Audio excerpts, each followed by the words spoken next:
Hello, today I'm going to be looking at the story of Ruth.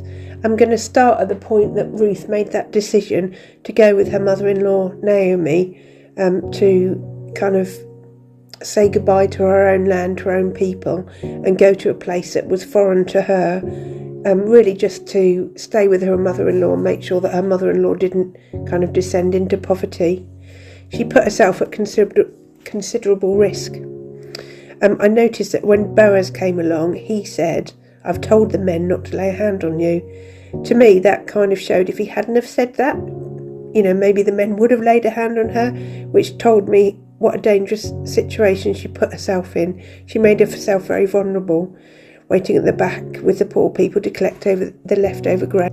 So she showed a huge amount of sacrifice and risk-taking for the greater good. And then when I look at Boaz as well, it seems to my eyes, my kind of Western eyes, that the responsibility to be a kinsman redeemer was, a little bit odd, but it was also a huge deal. What he was doing by saying that he would take on a new wife. I mean, some kinsman redeemers may already have had a wife and a family to, pay for and look after already.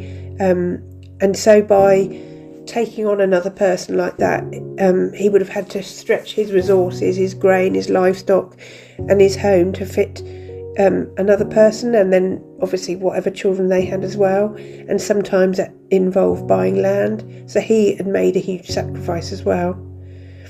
Also in this case, Ruth was a Moabitess, so she was a foreigner, and obviously it said in Deuteronomy that the Israelites shouldn't be marrying foreigners. So he was taking a risk of being judged by his fellow Israelites.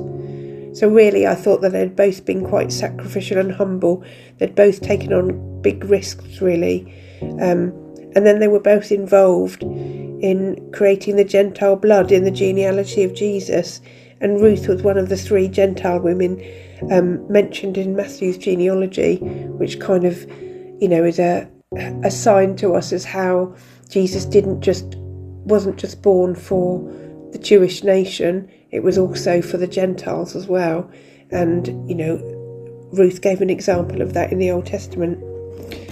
Ros, who wrote the book that we're studying about these 40 women in the Bible, also showed how God worked joy and purpose and redemption into what could have been a dangerous set of decisions. And she kind of looks at it from the point of view of unexpected grace. Our old vicar, his wife Jenny, she always struck me as somebody who showed unexpected grace. I used to think to myself that a phrase really that described her was reckless generosity. And I suppose it's for us to have a think now about how we've benefited from God's reckless generosity, from his unexpected grace. I know I have.